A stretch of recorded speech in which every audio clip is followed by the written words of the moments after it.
ونصلي ونسلم على رسوله الكريم أما بعد فأعوذ بالله من الشيطان الرجيم بسم الله الرحمن الرحيم قل بفضل الله وبرحمته فبذلك فليفرحوا قال الله تبارك وتعالى في مقام آخر والضحى والليل إذا سجى صدق الله العظيم وصدق رسوله النبي الأمين الكريم۔ بڑی ہی محبت کے ساتھ تمام احباب مل کر بارگاہ سرور کائنات میں ہدیہ درود و سلام پیش کیجیے۔ اللہم صلی علی محمد وعلی آل محمد کما صلیت علی ابراہیم وعلی آل ابراہیم انکا حمید مجید۔ اللہم بارک علی محمد وعلی آل محمد کما بارکت علی ابراہیم وعلی آل ابراہیم انکا حمید مجید۔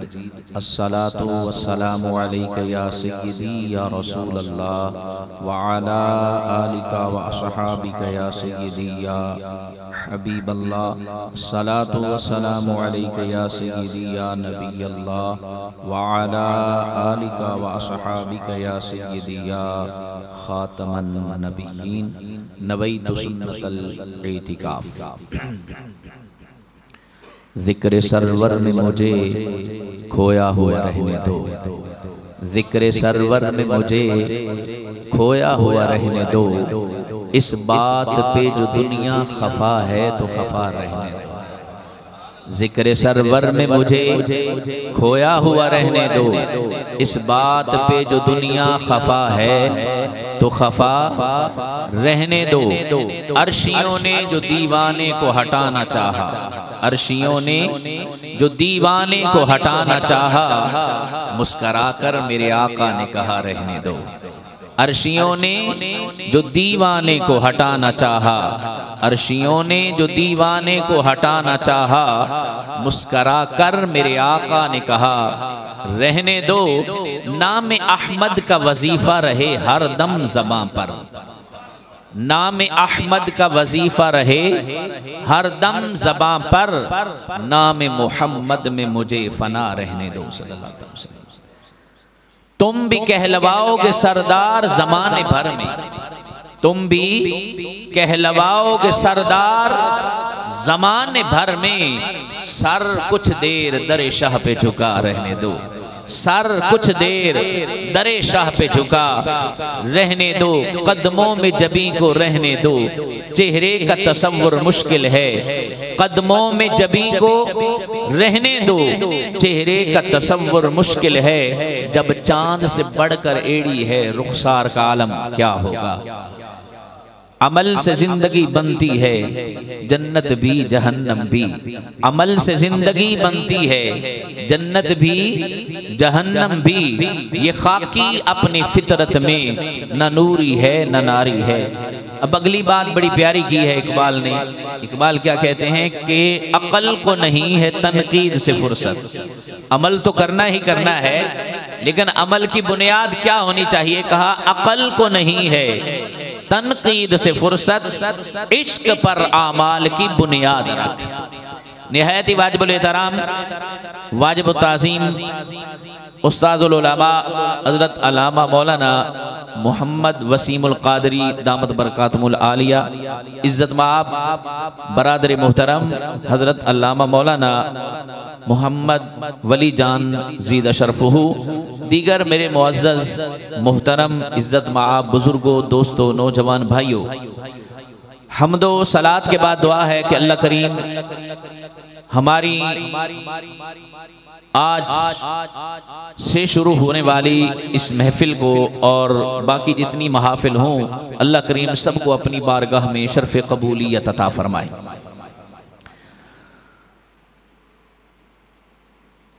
حضرات محترم، الحمدللہ اہل سنت قرآن اکیڈمی کے تحت آج سے 12 روزہ محافل کا آغاز ہو رہا ہے۔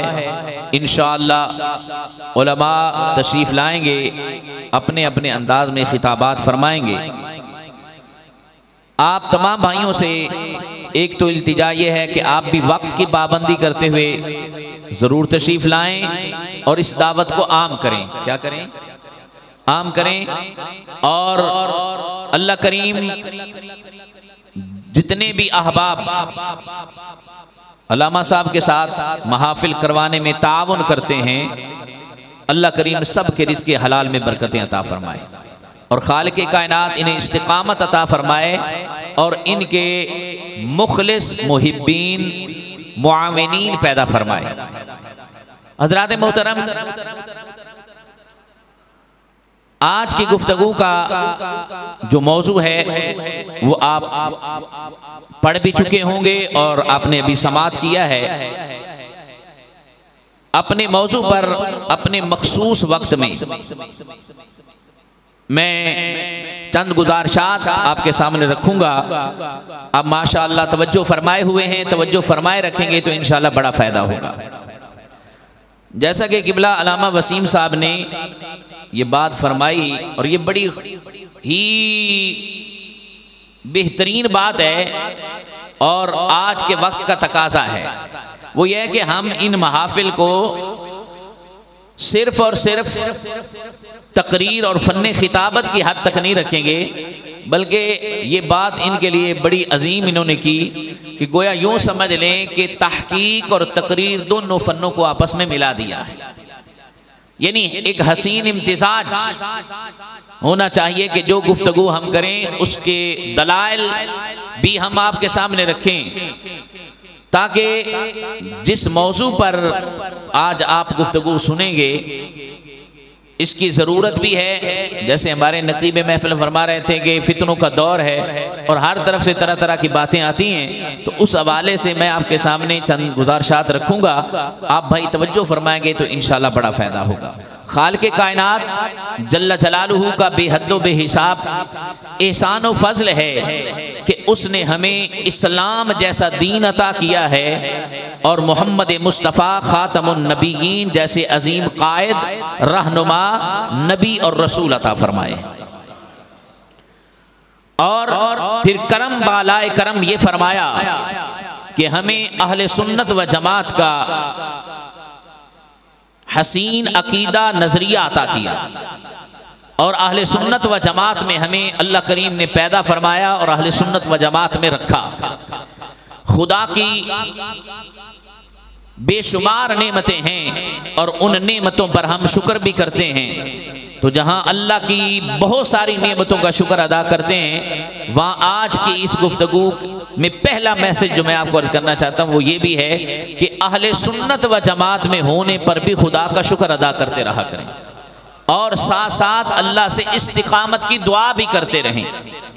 تو میرے پیارے اور محترم بھائیوں، دوستوں، بزرگوں، اللہ کے محبوب علیہ السلام کو جو خالق کائنات جل جلالہ نے دین عطا کیا وہ اسلام ہے۔ کیا ہے؟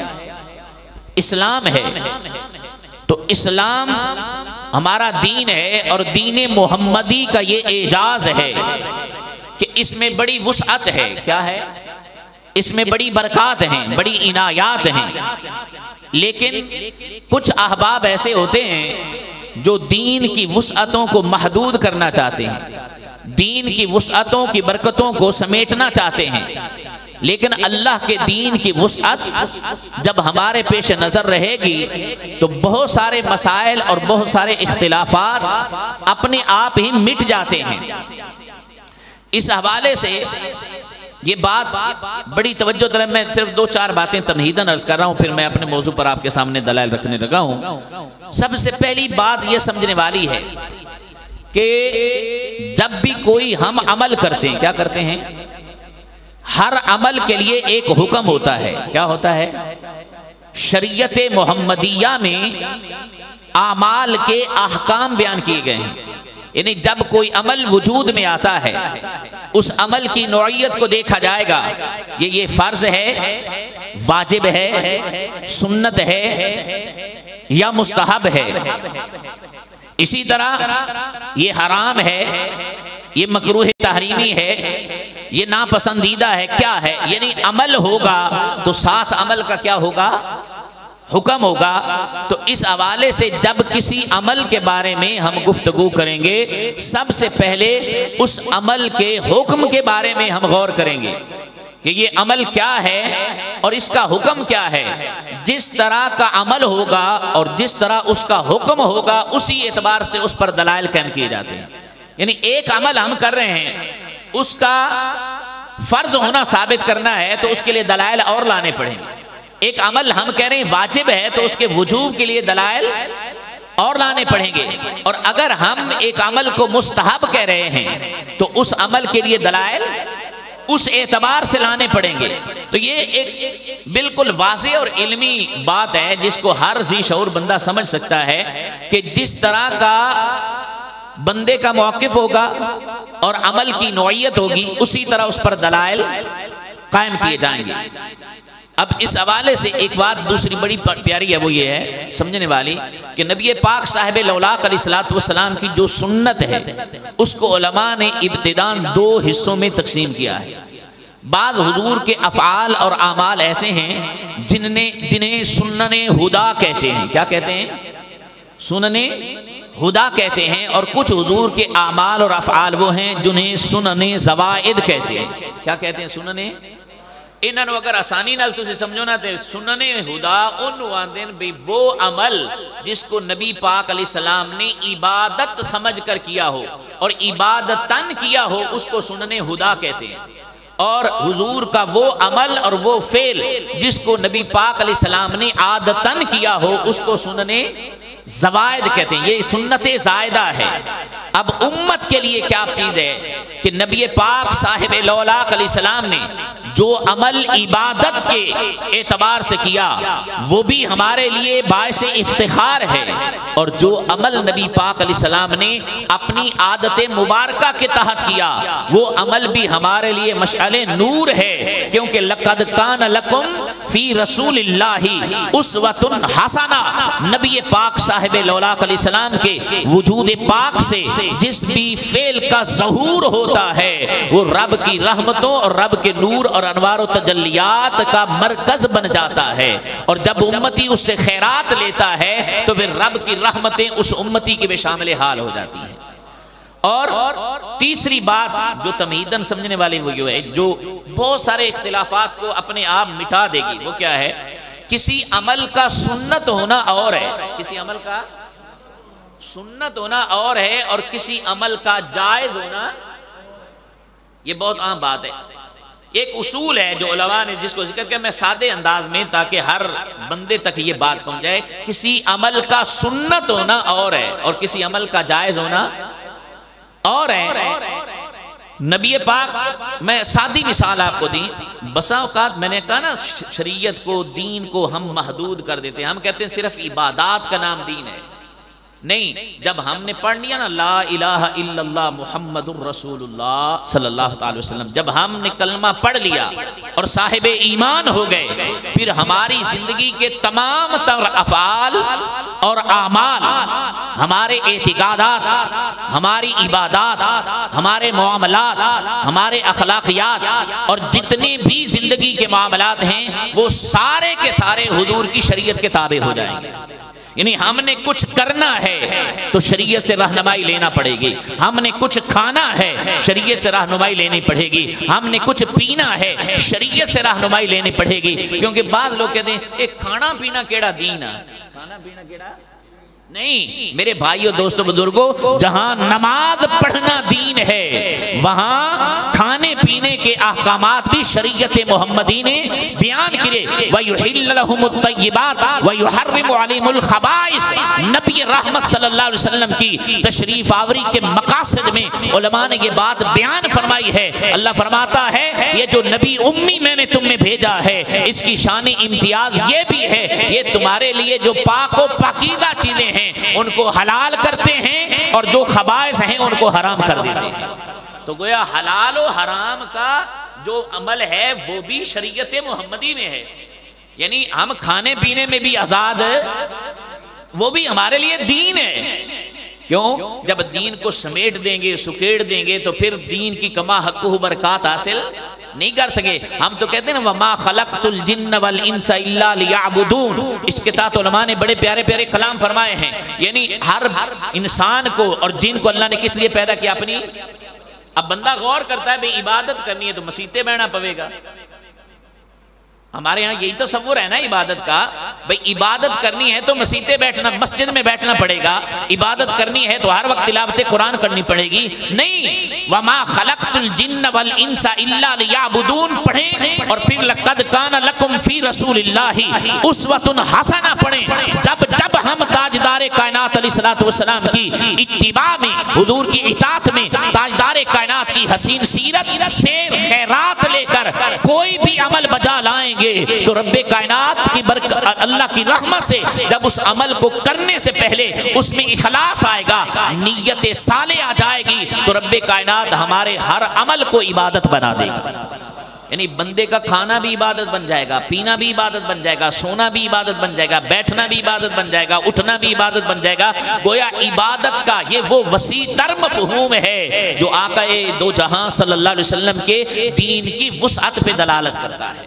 تو اس لیے میں آپ کے سامنے سادی مثال عرض کر دوں اور پھر دلائل میں آپ کے سامنے رکھوں. دیکھیں، کسی کام کا سنت ہونا اور ہے اور اس کا جائز ہونا. سادی مثال، یعنی مثال دے طور پہ کٹے دا گوشت کھانا کیا حلال ہے کہ حرام ہے؟ سارے بول دیں کیا ہے؟ جائز ہے کہ ناجائز ہے؟ جائز ہے نا. اب سوال یہ آتا ہے کیا حضور نے کٹے کا گوشت کھایا ہے؟ تو جب نبی نے نہیں کھایا تو سنت نہ ہوا. تو جو لوگ دین کو سمیٹ دیتے ہیں اور دین کی وسعتوں کی برکت سے آشنا نہیں ہوتے تو ان کے اصولوں کے مطابق تو پھر کٹے کا گوشت کھانا حرام ہو جانا چاہیے. کیونکہ جیڑا کام حضور نے نہیں کیتا وہ کرنا ناجائز ہو جائے تو پھر تو یہ بھی سارے کٹے آنے تو پھر مولویوں کے ہتھے چڑھ نہیں جانا، مولویوں کے سر چڑھ جائیں گے، سارے پھٹے بند ہو جائیں گے. تو میرے بھائیو دین کا مزاج آپ سمجھیں، دین کا مزاج سمجھیں. دین کے اندر رب نے وسعتیں رکھی ہیں اور ان برکات، کیونکہ حضور کا دین قیامت تک نافذ العمل ہے. کیا ہے؟ قیامت تک.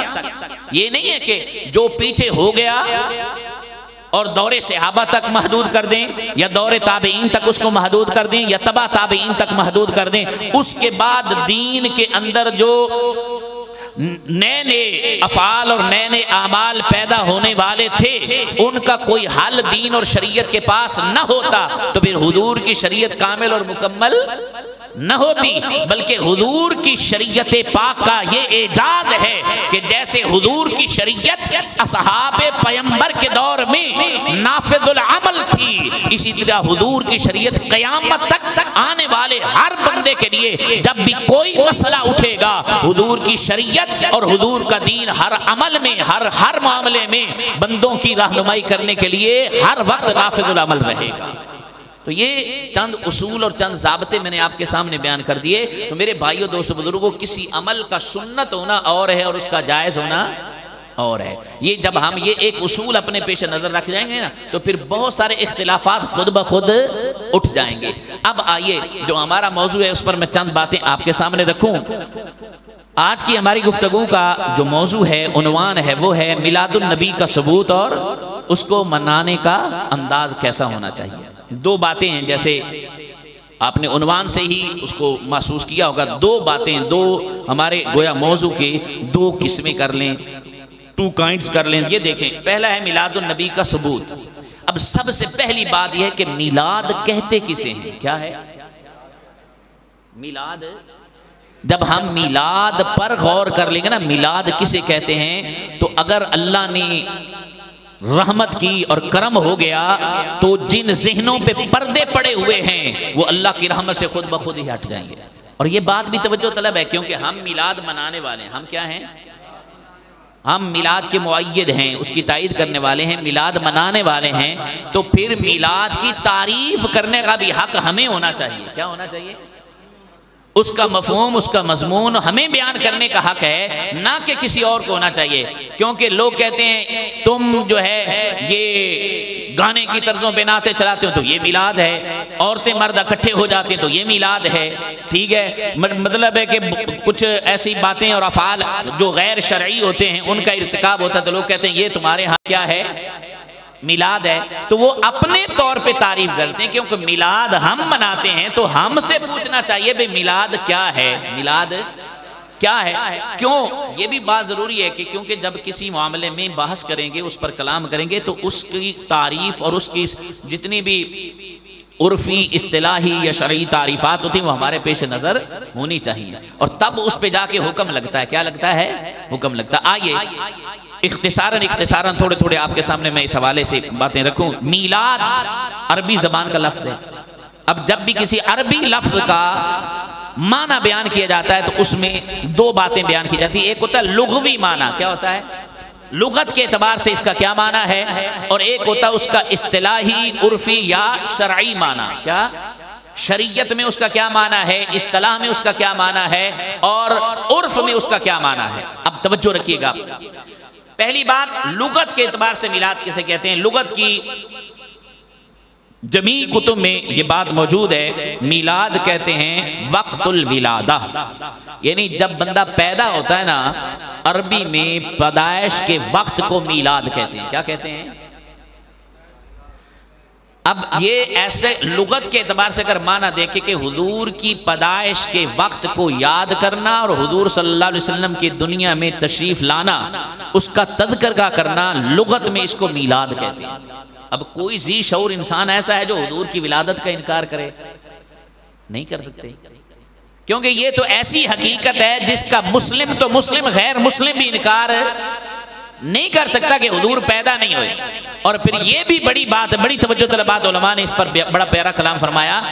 جو لوگ شرک کی رٹ لگاتے رہتے ہیں انہیں تو زیادہ چاہیے تھا کہ حضور کا میلاد کرتے، کیونکہ میلاد کا معنی ہے پیدا ہونا، پیدائش کا وقت، اور جو پیدا ہو جائے وہ خدا نہیں ہوتا.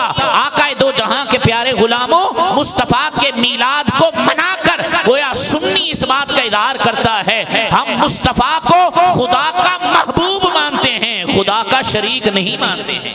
ہم حبیب مانتے ہیں، شریک نہیں مانتے. تو میلاد تو شرک کو کاٹ دیتا ہے، اس کی جڑ کاٹ دیتا ہے. تو اس لیے میلاد کے لغت کے اعتبار سے کسی کو کوئی اختلاف نہیں ہونا چاہیے. اگر کسی کو ہے تو اس کو اپنا اختلاف دور کر لینا چاہیے. دوسری بات، عرف کے اعتبار سے، اصطلاح کے اعتبار سے میلاد کسی کہتے ہیں.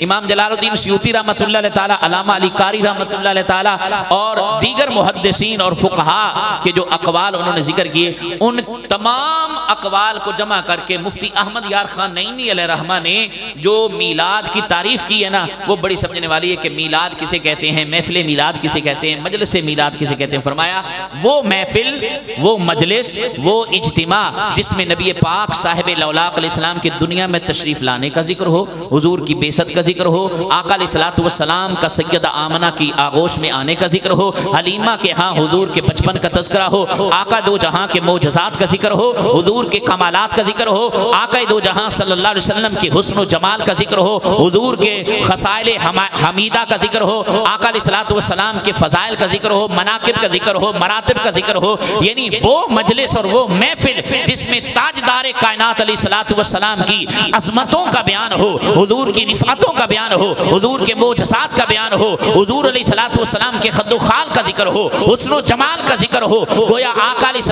السلام کی ولادت سے لے کر حضور کے وصال اقدس تک، حضور کے کسی بھی احوال میں سے کسی حال کے ذکر کر لینے کا نام کیا ہے؟ میلاد. کیا ہے یہ عرف کے اعتبار سے؟ اب آپ دیکھیں کوئی مسلمان ایسا ہو سکتا ہے کہ اس کو حضور کے کمالات اچھے نہ لگیں، آقا کے معجزات اچھے نہ لگیں؟ یعنی ذکر مصطفیٰ کسی بھی انداز میں کر لیا جائے، جس محفل میں، جس مجلس میں، جس اجتماع میں آقا دو جہاں کے ذکر کی محفل چھڑ جائے، وہی محفل میلاد بن جاتی ہے. کیا بن جاتی ہے؟ وہی محفل میلاد بن جاتی ہے. اور پھر میرے بھائیو، دوستو، بزرگوں، اس پر ایک بڑی بات جو سمجھنے والے وہ یہ ہے کہ یہ میلاد کا معنی، مطلب، مفہوم میں نے آپ کے سامنے رکھ دیا. اور جشن میلاد کیا ہے؟ یعنی حضور کی آمد پر شریعت کے دائرے میں، یہ لفظ پہ غور کریں، شریعت کے دائرے میں رہ کر خوشیوں کا اظہار کرنا جشن میلاد ہے. کیا ہے جشن؟ یعنی حضور صلی اللہ علیہ وسلم کی عظمتوں کا بیان جس محفل میں ہو جائے وہ محفل میلاد ہو گئی. اور آقا دو جہاں کی آمد پر شریعت کے دائرے میں رہ کر جس انداز میں بھی آپ اپنی خوشیوں کا اظہار کریں گے اس خوشی کے اظہار کو جشن میلاد کہہ دیں گے. کیا کہہ دیں گے؟ اب اگلی بات، جب عمل رونما ہوگا تو اس کا ایک حکم ہوتا ہے. میں نے آپ کے سامنے تمہیداً بات کی، عمل رونما ہوگا تو اس کا کیا ہوگا؟ حکم ہوگا. اب سن لیں، ہمارے اہل سنت و جماعت کے نزدیک میلاد کا حکم کیا ہے، جشن میلاد کا حکم کیا ہے؟ تو ہمارے علماء نے اس کو واضح طور پر بیان کیا کہ حضور صلی اللہ علیہ وسلم کا میلاد منانا اور حضور صلی اللہ علیہ وسلم کی میلاد پاک پر شریعت کے دائرے میں رہ کر جشن کا اظہار کرنا مستحب ہے. کیا ہے؟ کیا ہے؟ مستحب ہے. پھر بعض لوگ کہتے نہیں وہ اس میں تم بہت ساری قیودات لگا دیتے ہو، جی 12 ربیع الاول کو ہی میلاد ہونا چاہیے، اگے پیچھے نہیں ہونا چاہیے.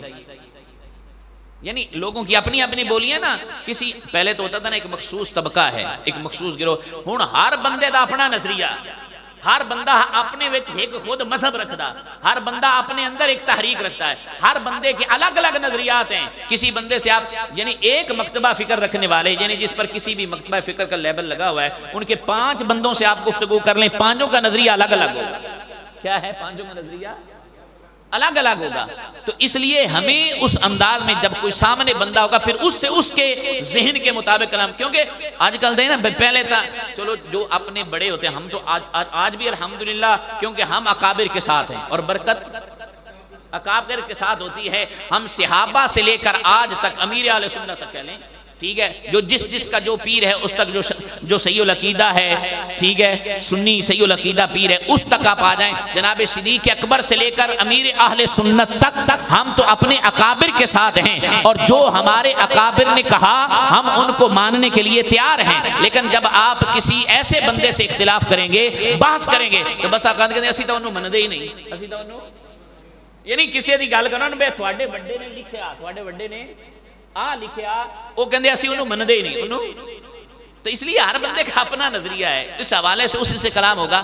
اب جو بات میں عرض کرنا چاہتا ہوں اس پہ دیکھیں کہ ہمارے علماء نے لکھا ہے میلاد کا حکم کیا ہے؟ مستحب ہے. کیا ہے؟ اور یہ ضروری نہیں کہ آپ 12 ربیع الاول کی کریں. یہ تو ویسے بھی اب پہلے لوگ کی گلاں چھڑ دے سی، ہن بندہ گل چھڑے تے پکڑی جاندی ہے. کیا؟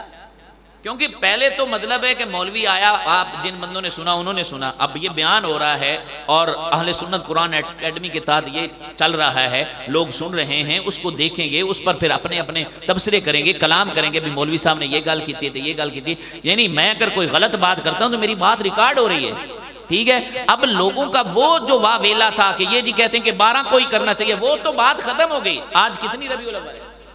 ہم آج بیٹھے حضور کا میلاد منا رہے ہیں اور 12 روز منائیں گے. اور اس پر علامہ غلام رسول سعیدی رحمۃ اللہ علیہ تعالیٰ نے بڑی پیاری بات کی. فرمایا حضور کا ذکر پورے سال میں ہوتا ہے اور حضور کا ذکر ہر لمحہ ہر آن ہوتا ہے، لیکن اس میں کیا راز ہے کہ جب میلاد آتا ہے ذکر مصطفیٰ اپنے عروج پر ہوتا ہے. اس پر بڑی پیاری بات کی. فرمایا جیسے قرآن ہے، بندہ مومن حضور کے غلام سارا سال قرآن پڑھتے ہیں، لیکن جب رمضان آتا ہے ہر سو قرآن کی تلاوت کا ایک عجب رنگ ہوتا ہے، ہر کوئی قرآن کھول کے بیٹھا ہوتا ہے. یہی وہ مناسبت ہے کہ رمضان میں قرآن اترا تھا، اس لیے جب رمضان آتا ہے قرآن کی انوار و تجلیات کی بارش بڑھ جاتی ہے، اس لیے ہر کوئی رمضان میں قرآن کی تلاوت کرتا ہے. ایسے ہی ربیع الاول میں مصطفیٰ آئے ہیں. ذکر نبی تو ہر لمحہ ہر آن ہر دن ہر ہفتے ہر مہینے ہوتا ہے، پورا سال ہوتا ہے، لیکن جب حضور کے میلاد کا مہینہ آتا ہے پھر مصطفیٰ کے ذکر کی دھوم ہوتی ہے. نعرہ تکبیر، نعرہ رسالہ، سرکار کی آمد، دلدار کی آمد، اچھے کی آمد، سچے کی آمد. مرحبا یا مصطفیٰ، مرحبا یا مصطفیٰ. اب توجہ کیجئے گا، دوسری بات یہ ہے کہ کہتے ہیں جی اب مخصوص انداز، تم کہتے ہیں ایسے اتنا ہی کرو گے تو تعمیل. ہمارے لیے کوئی قید، کسی بھی انداز میں آپ گھر میں میلاد کا اہتمام کرتے ہیں. ہر بندے کا اہتمام الگ ہے. ایک بندہ بیچارہ ٹینٹ نہیں لا سکتا, اس نے صرف اپنی بیٹھک میں چند بندوں کو بٹھا دیا, علامہ وسیم صاحب کو بلا لیا, ولی جان صاحب کو بلا لیا, حضور کا ذکر کر لیا, تو اس کے لیے وہی اہتمام میلاد ہو گیا. ایک بندے کو اللہ نے وسعت دی ہے مالی طور پر, وہ کسی حال میں محفل کا اہتمام کرتا ہے. یعنی اہتمام ہر بندے کا جدا جدا ہے, لیکن منشا فقط ایک ہی ہے کہ ذکر مصطفیٰ کریں گے, آقا کا ذکر کریں گے, اللہ کے انوار و تجلیات کی بارش نازل ہوگی اور خدا کی رحمت نصیب ہو جائے گی. مدینے والے مصطفیٰ بھی راضی ہو جائیں گے, مصطفیٰ کا خدا بھی راضی ہو جائے گا. تو میرے پیارے اور محترم بھائیو, دوستو, بزرگوں, تو ہمارے ہاں میلاد کا حکم مستحب کا ہے. اور پھر اس انداز سے یہ بات توجہ طلب ہے, کوئی ہمارے ہاں قید نہیں. اور اگلی بات توجہ طلب ہے, ہم میلاد مناتے ہیں اور منانے والوں سے خوش ہوتے ہیں. ٹھیک ہے, اور یہ مسئلہ بھی آپ ذہن میں رکھ لیں. ہم یہ نہیں کہتے کہ جو مروجہ میلاد نہ منائے وہ بدعتی ہے, وہ منافق ہے, یا وہ کافر ہے, یا وہ گنہگار ہے. ہم ایسا کوئی حکم ہمارے علماء, یہ بھی ایک چکر ہوتا ہے نا بھئی, تم کہتے ہو جیڑا میلاد نہ مناوے تھے او تو جناب بدعتی ہو گیا, او فاسق ہو گیا, او معاذ اللہ کافر ہو گیا, او گناہگار ہو گیا. نہیں, ہم یہ کہتے ہیں کہ جس طرح مروجہ انداز میں میلاد مصطفیٰ کیا جاتا ہے, اگر کوئی اس کو اچھی نیت سے کرتا ہے تو ثواب پائے گا. لیکن اگر کوئی اس انداز میں میلاد نہیں کرتا, لیکن میلاد سے چڑھتا نہیں ہے, حضور کے ذکر سے جلتا نہیں ہے, کرتا نہیں ہے اور ساتھ جلتا بھی نہیں ہے, تو اس پر ہم کوئی حکم نہیں لگاتے. لیکن یہ بات توجہ طلب ہے, اس پر تو وہابیہ کے ایک بہت بڑے عالم گزرے ہیں, نواب صدیق حسن خان بھوپالی. کیا نام ہے؟ نواب صدیق حسن خان. ان کوئی مننے یا نہ مننے ہے تو انہوں دا بڑا نہ ہے. میں نے عرض کیا نا کہ جدو گل کری تھی پھر کہتے اسی دا مننے ہی نہیں, اسی دا. ان کی کتاب ہے الشمامۃ العنبریہ, اس میں انہوں نے ایک بات بڑی پیاری لکھی ہے. وہ لکھتا ہے کہ جیڑے بندے نو حضور دی ولادت سن کے, حضور دا میلاد سن کے دلی خوشی نہ ہو, کیا, اور اللہ کی اس نعمت کے حصول پر وہ خوش نہ ہو, تو سمجھ لو اس کا ایمان ہی نہیں. یعنی ایک ہے قلبی مسرت, کیا, اللہ تیرا شکر ہے تو نے مصطفیٰ جیسا نبی عطا کیا ہے, اللہ تیرا شکر ہے تو نے اپنا حبیب عطا کیا ہے. یعنی کوئی گھر بیٹھ کے یہ کہہ کر حضور پہ 10 بار درود پڑھ دے, وہ گھر بیٹھے حضور کا میلاد سجا لیا اس نے.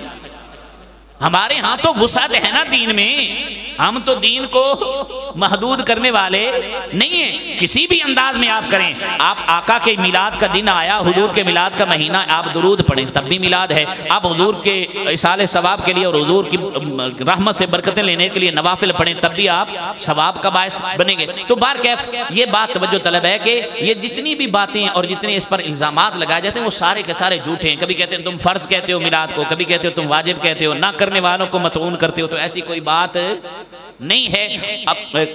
اہل سنت قرآن اکیڈمی سے یہ میں جہاں تک میری آواز آ رہی ہے, اب جو ہمارے محبین ہیں, موافقین ہیں, ان سے دعائیں لینا چاہتا ہوں. جو اس انداز سے ہماری موافقت نہیں کرتے ان کو میں یہ عرض کرنا چاہتا ہوں کہ آپ بھی اس بات پہ غور کریں. جتنے جھوٹ اور جتنے بہتان لگائے جاتے ہیں ان سے ہٹ کر آپ علماء اہل سنت کے پاس جائیں, ان سے پوچھیں میلاد کا حکم کیا ہے, نہ کرنے والے کے شرعی حکم کیا ہے. وہ آپ کو بالکل ساری واضح بات بتا دیں گے, لوگوں کی گھڑی ہوئی باتوں میں نہ آئیں. تو یہ بات جہاں تک آپ کی پہنچی. اب جب دلائل قائم کیے جاتے ہیں, علماء تشریف فرمائیں, دلائل قائم کرنے کے لیے 2 طریقے ہوتے ہیں. ایک کو کہتے ہیں ترتیب نزولی, ایک کو کہتے ہیں ترتیب سعودی. یعنی نیچے سے اوپر کو جائیں تو اس کو ترتیب سعودی کہتے ہیں, اوپر سے نیچے ہیں تو اسے ترتیب نزولی کہتے ہیں. مطلب یہ ہے کہ اب ہم دلائل قائم کریں. ہمارا موقف کیا ہے کہ میلاد کیا ہے, مستحب ہے. کیا ہے؟ اب مستحب کے لیے کتنی آسان دلیل ہے. علماء نے کہا جس کو بندہ مومن مسلمان علماء جس چیز کو اچھا سمجھ لیں وہ مستحب ہے, جس کو علماء اچھا کہہ دیں. اور جیسا کہ حضرت عبداللہ بن مسعود رضی اللہ تعالیٰ کا قول یا ان سے مرفوعاً روایت ہے, فرمایا ما رآہ المسلمون حسنا فہو عند اللہ حسن. جو چیز مسلمانوں کے نزدیک اچھی ہو وہ اللہ کے نزدیک بھی کیا ہوتی ہے, اچھی ہوتی ہے. لیکن میں اس انداز میں دلائل سعودی ترتیب سے نہیں, نزولی ترتیب سے آپ کے سامنے رکھنے لگا ہوں. آقا دو جہاں صلی اللہ علیہ وسلم کے میلاد کا معنی میں نے آپ کے سامنے رکھا کہ وہ محفل جس میں حضور کی آمد کا ذکر ہو, حضور کی بعثت کا ذکر ہو, دنیا میں تشریف لانے کا ذکر ہو, فضائل کمالات کا ذکر ہو, وہ کیا ہے محفل. آئیے اس پر دلائل آپ کے سامنے رکھوں.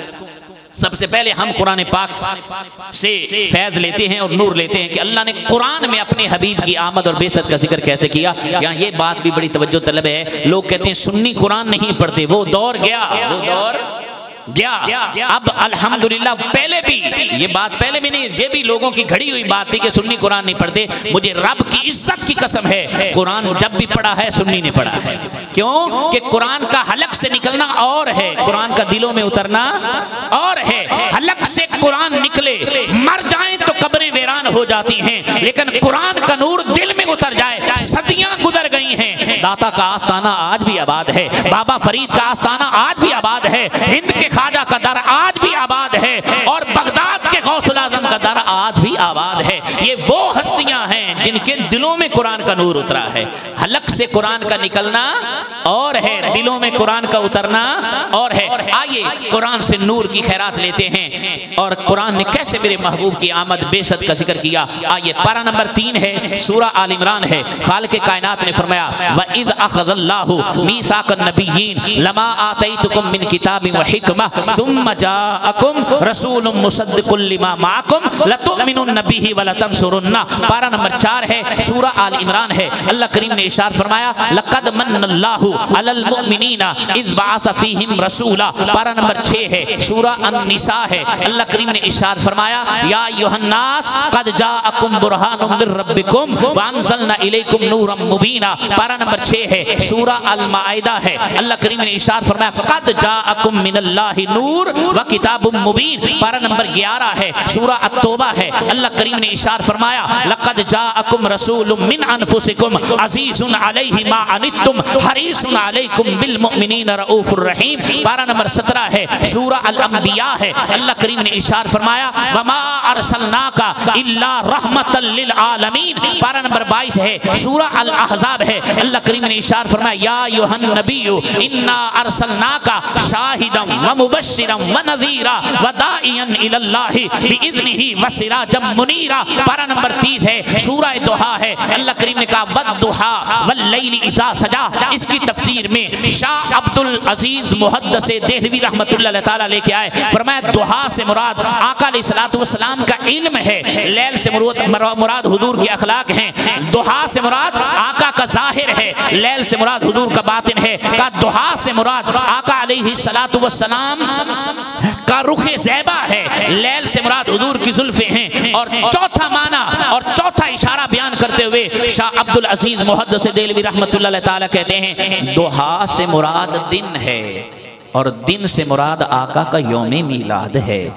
لیل سے مراد رات ہے، رات سے مراد آقا کی شب معراج ہے. گویا ترجمہ قرآن کیا بنے گا والضحی واللیل اذا سجا. حبیب مجھے تیرے علم کی بھی قسم ہے، تیرے اخلاق کی بھی قسم ہے. والضحی واللیل اذا سجا. حبیب پیارے مجھے تیرے ظاہر کی بھی قسم ہے، تیرے باطن کی بھی قسم ہے. والضحی واللیل اذا سجا. حبیب مجھے تیرے چہرہ انور کی بھی قسم ہے، تیری زلفوں کی بھی قسم ہے. کہا والضحی واللیل اذا سجا. حبیب جس دن تو رحمت کا تاج سجا کے فرش پہ آیا مجھے اس دن کی بھی قسم ہے، اور جس رات تو شفاعت کا صحرا سجا کے عرش پہ آیا مجھے اس رات کی بھی قسم ہے. گویا شاہ صاحب کے ترجمہ کے مطابق اور تفسیر کے مطابق معنی یہ بن جائے گا والضحی واللیل اذا سجا. خالق فرما رہا حبیب جس دن تیرا میلاد ہوا مجھے تیرے میلاد کی بھی قسم ہے. جس رات تو معراج پہ آیا سونیا مینوں تیرے معراج دی بھی قسم ہے.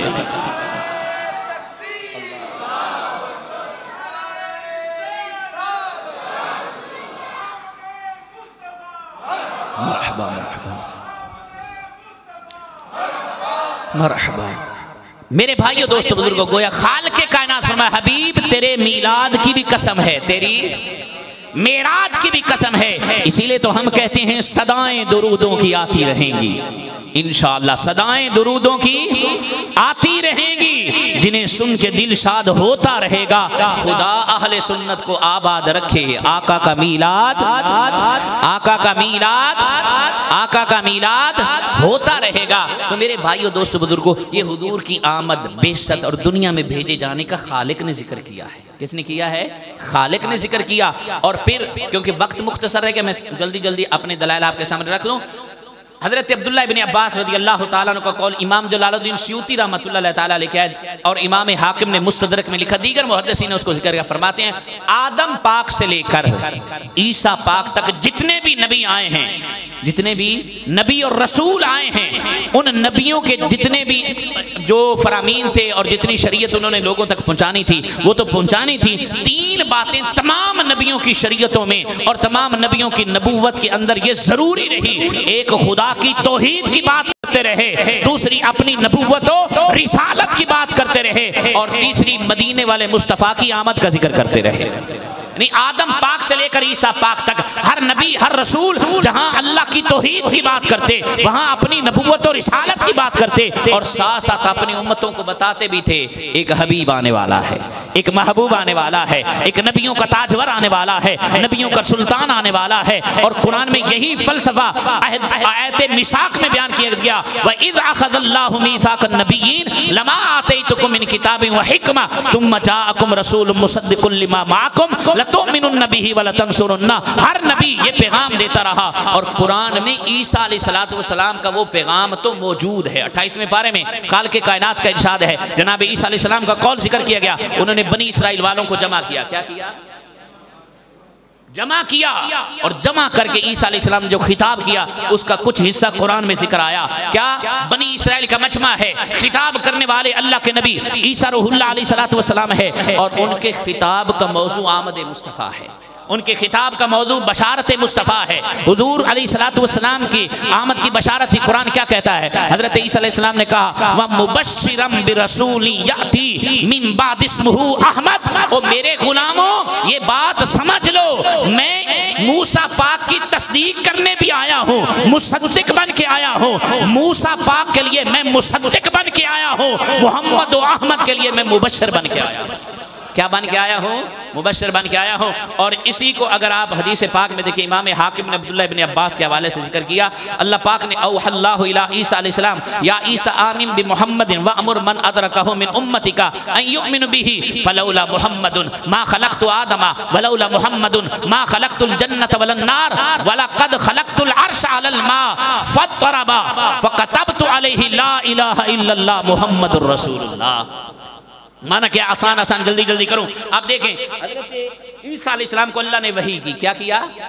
وحی فرمائی، کہا پیارے عیسیٰ میرے حبیب محمد پہ ایمان لانا، اور اپنی امتیوں کو جو جو ان کا زمانہ پائے ان کو بھی کہہ دو کہ محمد مصطفیٰ پر کیا کرنا؟ ایمان لانا۔ اور کہا فلولا محمد ما خلقت آدم، اے عیسیٰ وہ محمد میری بارگاہ میں اتنی اعلیٰ عظمتوں والا ہے، اگر مصطفیٰ نہ ہوتے تو آدم نہ ہوتے، مصطفیٰ نہ ہوتے تو جنت و دوزخ نہ ہوتا۔ اور کہا وَلَقَدْ خَلَقْتُ الْعَرْشَ عَلَى الْمَاءِ، جب میں نے عرش کو پانی پہ خلق کیا، فَاضْطَرَبَ عرش ہلنے لگا، فَكَتَبْتُ عَلَيْهِ لَا إِلَهَ إِلَّا اللَّهُ مُحَمَّدٌ رسول اللہ۔ خالق نے کہا پھر میں اس پہ لا الہ الا اللہ محمد الرسول اللہ لکھ دیا تو عرش کو قرار آ گیا۔ کیا آ گیا؟ یہاں پر ایک بڑی پیاری بات ہے، اب دیکھیں کہ عرش ہل رہا تھا، لا الہ الا اللہ محمد رسول اللہ آیا تو عرش کو سکون آ گیا، فسکنا عرش ٹھہر گیا، عرش کو سکون آ گیا۔ علماء کہتے ہیں جب عرش کو خالق نے خلق کیا تو عرش اضطراب میں تھا، جب اللہ اور اس کے رسول کا نام آیا عرش کو قرار آ گیا۔ علماء کہتے ہیں اس حدیث سے سمجھو آج کے اس پرفتن دور میں ہر بندے کا دل بے قرار ہے، بے چین ہے، مضطرب ہے۔ اور لوگوں جب عرش کو خدا کے اور مصطفیٰ کے نام سے قرار آتا ہے، آؤ آج کی اہل سنت قرآن اکیڈمی کی پہلی محفل میلاد میں یہ پیغام لے کے جاؤ، اگر چاہتے ہو کو دلوں کو سکون مل جائے پھر خدا کا بھی ذکر کرتے رہو، مصطفیٰ کا بھی ذکر کرتے رہو۔ جب خدا اور مصطفیٰ کا ذکر کرتے رہے گا اللہ دلوں کو سکون عطا کر دے گا۔ میرے پیارے اور محترم بھائیو دوستو بزرگو، تو اللہ کے محبوب علیہ السلام کا ذکر آمد کا اللہ نے بھی کیا اور تمام نبیوں نے بھی کیا، اور پھر صحابہ نے اپنے اپنے انداز میں ان نعمتوں پر خدا کا شکر ادا کیا۔ جیسا کہ نسائی کی روایت ہے، دیگر حدیث کی کتب میں بھی روایت ہے کہ ایک دن آقا علیہ السلام اپنے غلاموں کے سامنے جلوہ گر ہوئے، صحابہ بیٹھے ہوئے تھے، نبی پاک علیہ السلام نے فرمایا ما اجلسکم، کیا تھوڑے جلسے دا مقصد کیا، تمہارے بیٹھنے کا مقصود کیا ہے؟ صحابہ نے کیا جواب دیا؟ کہا ندعو اللہ، ہم اللہ کو پکار رہے ہیں، اس کی بارگاہ میں دعائیں کر رہے ہیں، وَنَحْمَدَهُ، اور اس کی حمد کر رہے ہیں کس چیز پر؟ کہ اس کریم نے کرم فرمایا اور ہمیں اسلام جیسے دین کے ذریعے ہدایت عطا فرمائی۔ اور اگلی بات کیا کی؟ من علینا بکا، آقا ایک تو اسلام جیسی دولت عطا کر کے اللہ نے ہم پر احسان کیا اور ہدایت عطا کر دی، اور دوسرا اس چیز پر خدا کا شکر عطا کر رہے ہیں کہ اللہ نے آپ کو بھیج کر ہم پر احسان کر دیا ہے، آپ والی نعمت ہمیں ملی، اس نعمت پر خدا کا شکر ادا کریں۔ اب اگلی بات توجہ طلب ہے، آقا علیہ السلام نے فرمایا کیا تم اس بات پہ قسم اٹھاتے ہو کہ اس لیے بیٹھے ہو؟ صحابہ نے کہا اللہ کی قسم ہے حضور ہم اسی لیے بیٹھے ہیں۔ اب نبی رحمت نے اپنے صحابہ کی عظمت کا اظہار بھی کر دیا نا، فرمایا میرے صحابہ کو یہ نہ سمجھے کہ مینوں کوئی ایسی بات تھی کہ جس کی وجہ سے میں قسم لی، کوئی تہمت والی بات نہیں تھی، میں نے تو یہ تم سے اس لیے پوچھا کہ تمہارے بیٹھنے کا مقصد بھی عیاں ہو جائے، تاکہ کل قیامت تک آنے والی امت کو تعلیم نصیب ہو جائے کہ جب بھی مل کے بیٹھو تو اللہ کی نعمتوں کا شکر ادا کرتے رہا کرو، اور اسلام کے ملنے پر اور مصطفیٰ کے ملنے پر جب اخلاص کے ساتھ بیٹھو گے تو تمہیں انعام کیا ملے گا؟ کہا ابھی جبریل آئے تھے۔ کون آئے تھے؟ جبریل آئے تھے، سید الملائکہ آئے تھے اور کہہ رہے تھے اے حبیب پیارے، یہ جو آپ کے غلام بیٹھے ان نعمتوں پہ شکر کر رہے ہیں نا، ان اللہ یباہی بکم الملائکہ، یہ فرش پہ بیٹھ کر خدا کی نعمتوں کو یاد کر رہے ہیں اور خوش ہو رہے ہیں، رب کائنات فرشتوں میں ان پہ فخر فرما رہا ہے۔ اب دیکھیں میرے بھائیو دوستو بزرگوں، دو باتیں آپ کے سامنے رکھ دیں، ایک عیسیٰ علیہ السلام کا قول سامنے رکھیں، دوسرا یہ حدیث سامنے رکھیں، تو نتیجہ کیا نکلتا ہے؟ عیسیٰ پاک کا دور ہے اور مجمع بنی اسرائیل کا ہے، خطاب کرنے والے عیسیٰ علیہ السلام ہے، خطاب کا موضوع آمد مصطفیٰ۔ فرق اتنا ہے، عیسیٰ پاک کہتے تھے وہ آ رہے ہیں، کیا ہیں؟ وہ آ رہے ہیں، وہ آ رہے ہیں، انہی کی آنے سے دل جگ مگا رہے ہیں، وہ آ رہے ہیں۔ ہم کہتے ہیں جس محبوب کی آمد کا عیسیٰ پاک ذکر کر رہے تھے اسی کی آمد کی خوشی میں ہم اکٹھے ہو کے بیٹھے ہیں۔ وہ کہہ رہے تھے آ رہے ہیں، ہم کہتے ہیں آج سے کئی سو سال پہلے آمنہ کی جھولی میں وہ مصطفیٰ آ گئے، کیا ہیں؟ وہ آ گئے ہیں۔ اور پھر اگلی بات کہ صحابہ بیٹھے تھے، آج آپ اس جمیل شاہ والی مسجد میں آپ احباب تشریف فرما ہیں اور اہل سنت قرآن اکیڈمی کے تحت آپ محفل میں بیٹھے ہیں، ذرا غور کرو یہ کتنا حسین منظر ہے، ادھر مصطفیٰ آئے تھے، صحابہ بیٹھے تھے، اور میرا یہ ذوق ہے اور میری محبت اور میرا وجدان یہ کہتا ہے کہ رب کے رحمت کے فرشتے اترے ہوں گے، جب یہاں سے اٹھیں گے رب کی بارگاہ میں جائیں گے، رب پوچھے گا کہاں سے آئے ہو؟ فرشتے کہیں گے مولا جمیل شاہ والی مسجد سے آئے ہیں، تیرے محبوب کے غلام تیرے محبوب کی آمد میں بیٹھ کر تیری نعمتوں کا شکر بھی کر رہے، تیرے نبی کے چرچے بھی کر رہے تھے۔ تو میرے پیارے اور محترم بھائیو دوستو بزرگوں، تو آقا دو جہاں صلی اللہ علیہ وسلم کے اصحاب نے، اور کثرت سے احادیث ہیں جن میں حضور کی آمد کا، حضور کی بعثت کا ذکر ہوا، وہ بڑی مشہور روایت مشکات میں روایت ہے، آقا نے فرمایا میں دعائی ابراہیم ہوں، میں بشارت عیسیٰ ہوں، میں اپنی ماں کا وہ حسین نظارہ ہوں جو نے میری ولادت کے وقت دیکھا جب نور چمکا تھا، شام کے محلات روشن ہو گئے۔ یارو اور میلاد کسے کہتے ہیں؟ خدا را ہاتھ جوڑ کے عرض کرتا ہوں امت کو ٹکڑے ٹکڑے نہ کرو، آؤ امت کو مصطفیٰ کی محبت پہ جمع کر دو، امت کو مصطفیٰ کی وفا پہ جمع کر دو، آقا دو جہاں صلی اللہ علیہ وسلم کی رحمت کی چادر میں امت کو لا کے اکٹھا کر دو۔ اور یارو مصطفیٰ کریم علیہ السلام کا ذکر اگر تمہارے نزدیک وہ معاذ اللہ بدعت بن جائے، وہ ناجائز ہو جائے، کوئی بھی شعور مسلمان ایسا کہہ نہیں سکتا، ایسا کر نہیں سکتا، کیونکہ مصطفیٰ کا ذکر تو خدا کا ذکر ہے، کیا ہے؟ خدا کا ذکر ہے۔ اور میرے بھائیو دوستو بزرگوں، پھر اس پر ایک پورا تسلسل ہے، آگے چلیے، وقت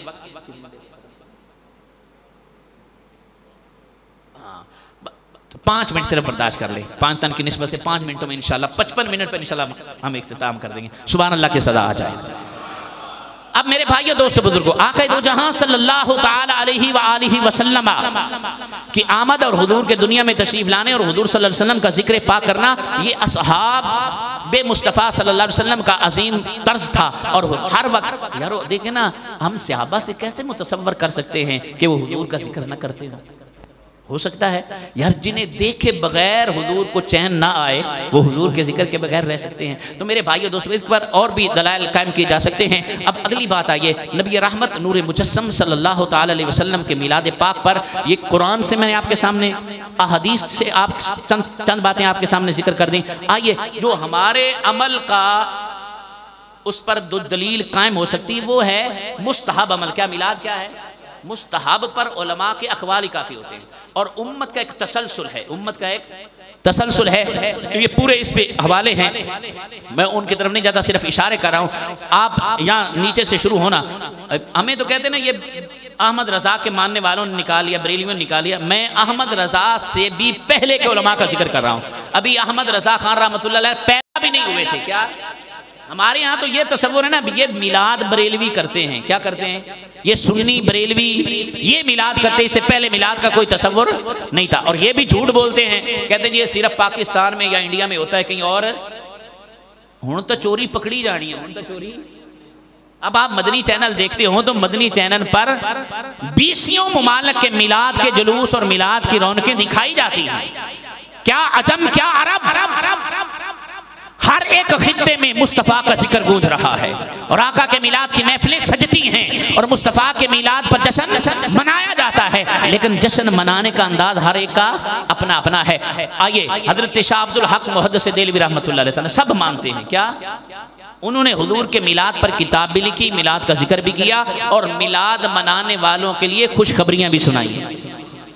کیا کیا ہے؟ خوش خبریاں سنائیں. اور پھر اس کے بعد اگر آپ اوپر چلیں تو حضرت امام جلال الدین سیوطی رحمۃ اللہ علیہ تعالیٰ امام سخاوی رحمۃ اللہ علیہ تعالیٰ علامہ علی قاری رحمۃ اللہ علیہ تعالیٰ علامہ ابن جوزی رحمۃ اللہ علیہ تعالیٰ اور اسی طرح حضرت علامہ خازن رحمۃ اللہ علیہ تعالیٰ صاحب روح البیان علامہ اسماعیل حقی رحمۃ اللہ علیہ یعنی جمیع محدثین اور حضرت امام قسطلانی صاحب مواہب الدنیا یہ سارے بخاری ہیں جنہوں نے بخاری کی شرح لکھی.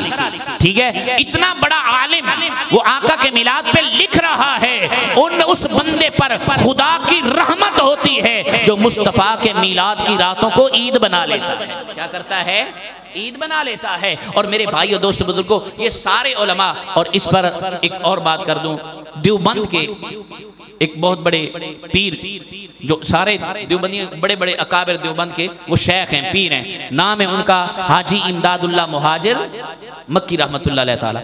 انہوں نے اپنی کتاب میں جو لکھا ہے نا وہ بڑی توجہ طلب ہے. یہ ایک اگر بات سمجھ لیں نا جتنے بھی دیوبند والے ہیں وہ اگر اس بات کو سمجھ لیں تو سارے جھگڑے مٹ جائیں. کیا وہ کیا کہتے ہیں؟ فقیر کا مشرب یہ ہے کہ ہر سال میلاد کرتا ہے. ہر سال فقیر کا یہ مشرب ہے یعنی فقیر کا یہ طریقہ ہے کہ ہر سال محفل میلاد میں شامل بھی ہوتا ہے اور میلاد کی محفل کو باعث برکات سمجھ کر ہر سال مناتا بھی ہے. کیا کرتا ہے؟ ہر سال. اور حاجی امداد اللہ مہاجر مکی رحمۃ اللہ علیہ نے کہا اے دیتے کوئی اور دلیل نہ بھی ہوئے پھر بھی ہمارے لیے حرمین والوں کی اتباع ہی کافی ہے.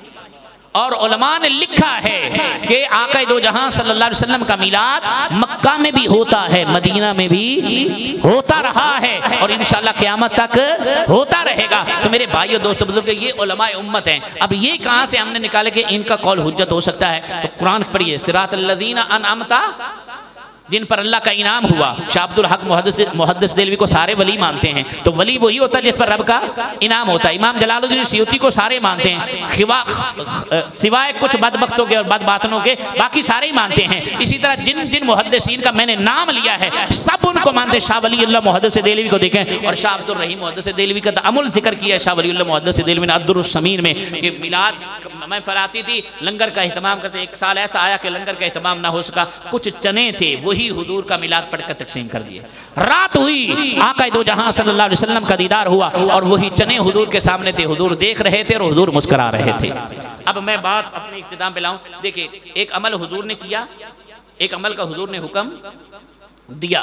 ٹھیک ہے. اور کچھ اعمال ایسے ہیں جو صحابہ نے حضور کے سامنے کیے. کبھی حضور نے اس کو برقرار رکھا کبھی اسے منع کر دیا. یہ ایک طریقہ آپ سمجھ لیں منع کر دیا. اب سوال یہ ہوتا ہے کہ جس انداز میں ہم میلاد کرتے ہیں کیونکہ وہ بدعت کا موضوع مفتی راشد صاحب بیان کریں گے میں اس طرف نہیں گیا. ٹھیک ہے. کیونکہ جو ہم کرتے ہیں تو کہتے ہیں یہ بدعت ہے اس پر میں نہیں گیا. میں صرف ایک جملہ آپ کے سامنے رکھ کے اور گفتگو سمیٹ رہا ہوں. وہ یہ ہے کہ نبی پاک صاحب لولاق علیہ الصلوۃ والسلام کے سامنے کوئی عمل ہوا اور حضور نے اس کو برقرار رکھا، وہ بھی جائز ہو گیا، ٹھیک ہے، اور حضور صلی اللہ علیہ وسلم نے کر کے دکھا دیا، وہ بھی ٹھیک ہے، اور ایک چیز ہے وہ جسے حضور نے منع نہیں کیا اور اس پر کوئی نکیر نہیں آئے، یہ بھی عمل اس صورت میں جواز کا باعث ہوتا ہے جب شریعت کے دائرے میں ہو، کیا ہو، شریعت کے دائرے میں ہو۔ اب اگلی بات بڑی توجہ طلب ہے میرے بھائیو دوستو بزرگو، وہ یہ ہے کہ نبی پاک صاحب لولاق علیہ السلام کے سامنے اس انداز میں میلاد نہ ہوا اور حضور نے اس کو برقرار نہ رکھا، لیکن اتنی بات تو سمجھنے والی ہے، سوچ یہ اگر یہ عمل حضور کے سامنے ہوتا تو کیا حضور اسے پسند کرتے یا نہ پسند کرتے؟ اس کی دلیل بھی میں آپ کو بیان کر رہا ہوں، ہمارے علماء نے لکھا ہے، تذکرۃ الواعظین میں بھی یہ بات موجود ہے، انسان العیون میں بھی یہ بات موجود ہے کہ ایک عالم کو حضور کا دیدار ہوا، کیا ہوا؟ دیدار ہوا، کہا یا رسول اللہ جو آپ کے میلاد پہ خوش ہوتے ہیں کیا آپ ان سے خوش ہوتے ہیں؟ محبوب علیہ الصلوۃ والسلام نے فرمایا من فرح بنا وفرحنا به، فرمایا میرے غلام جو ہم سے خوش ہوتے ہیں ہم ان سے خوش ہوتے ہیں۔ آقا علیہ السلام کے پیارے غلاموں، میلاد منانا سعادت کی بات ہے، اور جتنے بھی جھگڑے ہیں اختلافات ہیں ان سے ہٹ کر اگر عشق کے رنگ میں عشق کی بولی میں بات کر دو، دلائل میں نے آپ کے سامنے رکھ دیے، اور بھی بہت سارے دلائل ہیں، وقت ہوا چاہتا ہے اگر دلائل سارے سمجھ میں نہ آئے ہوں تو صرف ایک بات آج کی محفل سے پکی کر جائیں، ایویں علماں وچ نہ پھسا سانو کوئی یار دی گل سنا سانو، کوئی ایویں علماں وچ نہ پھسا سانو کوئی یار دی گل سنا سانو، اتھے علم دا سکہ نہیں چلدا جتھے عشق ہوراں دا ڈیرا ہے۔ ہر وہ عمل جس کا محرک حضور کا پیار ہو، حضور کی محبت ہو اور وہ شریعت سے نہ ٹکرائے، وہ عمل کیا ہوتا ہے؟ جائز ہوتا ہے۔ اور میلاد منانے کا انداز کیا ہونا چاہیے، اس کو کیسے منانا چاہیے، اس کے ایک جملہ ہی کافی ہے کہ جب بھی میلاد کریں شریعت کے دائرے میں کریں، عورتوں مردوں کا اختلاط نہ ہو اور داڑھی منڈے نعت خوان نہ ہو، ٹھیک ہے، اور اسی طرح گلیاں بازاروں کو بند کر جس سے لوگوں کے حقوق عامہ تلف ہوں وہ معاملہ نہ ہو، اور آقا دو جہاں صلی اللہ علیہ وسلم کی شریعت کے دائرے میں رہ کر جس انداز میں بھی آپ اپنی خوشی کو اظہار کریں گے وہ اللہ کی بارگاہ میں مقبول ہوگا۔ تو میرے بھائیو دوستو بزرگوں، میلاد منانا ہے، شریعت کے دائرے میں رہ کے منانا ہے، اور آقا کے میلاد کی خوشی میں یہ پیغام آج کی اس محفل پاک سے لے کے جائیں کہ میلاد آیا، میرا گھر لائٹوں سے سجے تو میرا چہرہ حضور کی سنت سے بھی سج جائے۔ اگر میں آقا کے میلاد کی محفل میں حضور کے میلاد کے جلوس میں بھاگ کے جاؤں تو شریعت محمدی کا تقاضا یہ بھی ہے کہ جب حی علی الصلاۃ کی صدا مسجد سے آ جائے تو پھر دوڑ کے مسجد میں نماز کے لیے بھی آ جائیں۔ تو حضور کا میلاد بھی منانا ہے، آقا کی لائی ہوئی شریعت والی نماز کو بھی اپنانا ہے۔ تو میرے بھائی دوست بزرگوں، امید کروں کہ انشاءاللہ آپ اس محفل میں ذوق کے ساتھ، ماشاءاللہ بہت سارے بھائی آپ تشریف لائے ہیں، اور زیادہ کوشش کریں، زیادہ سے زیادہ آئیں، وقت پہ آئیں، اور جتنے بھی علماء آئیں ان کے بیانات آپ سنیں اور ان کو سمجھنے کی کوشش کریں۔ رب کریم اپنے حبیب کے صدقہ میں جن بھائیوں نے محفل پاک میں تعاون کیا علامہ صاحب کے ساتھ اور جو بھی آگے تعاون کریں گے، اللہ سب کو جزائے خیر عطا فرمائے، اور رب کریم ہمیں آقا کے میلاد کی خوشیاں شریعت کے دائرے میں رہ کے منانے کی توفیق عطا فرمائے۔ نیت کر لیں انشاءاللہ 5 وقت کی نماز پڑھیں گے، اور میلاد کے مہینے میں حضور پہ درود پڑھیں گے، اپنے ماں باپ کی خدمت کریں گے، اور بوڑھے ماں باپ کو راضی کر کے مصطفیٰ کو راضی کریں گے، ان کے خدا کو راضی کریں گے۔ اللہ آپ سب کو جزائے خیر عطا فرمائے۔ وآخر دعوانا ان الحمدللہ رب العالمین۔